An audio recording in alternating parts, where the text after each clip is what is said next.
તો ચૈતર વસાવાને લઈને સમાચાર સામે આવી રહ્યા છે મિત્રો। ચૈતર વસાવા અત્યારે હાલ વન અધિકારીઓ પર ફાયરિંગ કરવાના કેસને લઈને તેઓ અત્યારે જેલમાં બંધ છે અને તે જ રીતે અત્યારે હાલમાં એ ચૈતર વસાવાને છોડાવવા માટે આદિવાસી સમાજના આગેવાનો અને લોકો દ્વારા જુદા જુદા પ્રયત્નો જે રીતે કરવામાં આવી રહ્યા છે। ચૈતર વસાવા હાલ અત્યારે જેલની અંદર બંધ છે, પરંતુ આદિવાસી સમાજના જે લોકો છે તેના દ્વારા ચૈતર વસાવાને જેલની બહાર લાવવા માટે જુદા જુદા પ્રયત્નો કરવામાં આવી રહ્યા છે। તો મિત્રો, ચૈતર વસાવા અત્યારે છેલ્લા લાંબા સમયથી જેલની અંદર બંધ છે। અત્યારે કોર્ટની અંદર તેઓની હાઈકોર્ટની અંદર અરજી પણ દાખલ કરવામાં આવી છે, પરંતુ અત્યારે તારીખ પે તારીખ પડી રહી છે।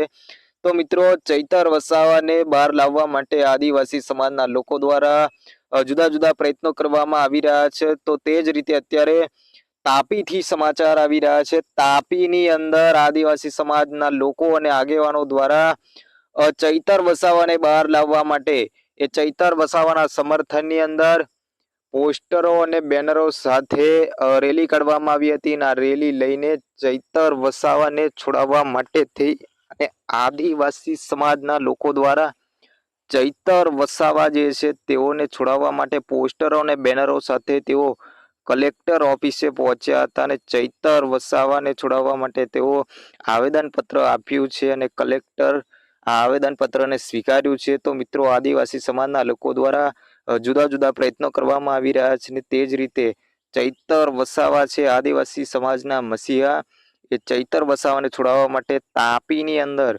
આદિવાસી સમાજના લોકો દ્વારા જે છે તે આવેદનપત્ર આપવામાં આવ્યું છે।